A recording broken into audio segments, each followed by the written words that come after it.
Hi everybody, अगर आपकी as 60 years से कम है और आपने बैंक में एफडी करवा रखी है जिसके इंटरेस्ट पे आपका टीडीएस डिडक्ट होता है, बट आपकी जो इनकम है वो बेसिक एग्जेम्पशन लिमिट के अंडर फॉल करती है, दैट इज़ फाइनेंशियल ईयर 25-26 के लिए बेसिक एग्जेम्पशन लिमिट है हमारी 4 लाख रुपीज़। तो आपकी इनकम अगर 4 लाख से कम फॉल करती है तो आप बैंक के पास जाइए और 15G फॉर्म फिल करिए। इसका मतलब है कि बैंक को आप बता रहे हो कि हमारी जो इनकम है वो बेसिक एग्जेम्पशन लिमिट के अंदर है, तो बैंक आपका इंटरेस्ट ऑन एफडी पे टीडीएस नहीं डिडक्ट कर सकती। एंड अगर आपकी एज 60 ईयर्स या उससे ज़्यादा है और आपकी जो इनकम है उस पर ज़ीरो टैक्स बन रहा है, दैट इज़ 12 लाख तक की इनकम है आपकी एंड सैलरी और पेंशन के केस में 12,75,000 तक की इनकम है, तो आपका ज़ीरो टैक्स बन रहा है। तो आप 15H फॉर्म फिल करिए एंड बैंक के पास सबमिट करवाइए।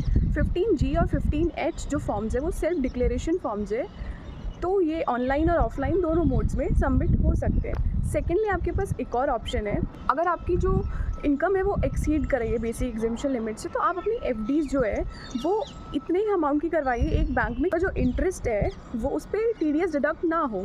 और फिर भी अगर ज़्यादा है अमाउंट तो आप स्प्लिट कर लीजिए, आपके जो अमाउंट है एफडीज़ का वो अलग अलग बैंक्स में स्प्लिट कर लीजिए जिससे कि आपका टीडीएस डिडक्ट ना हो। Thank you, I hope you like that. मिलते हैं नेक्स्ट वीडियो में, बाय बाय।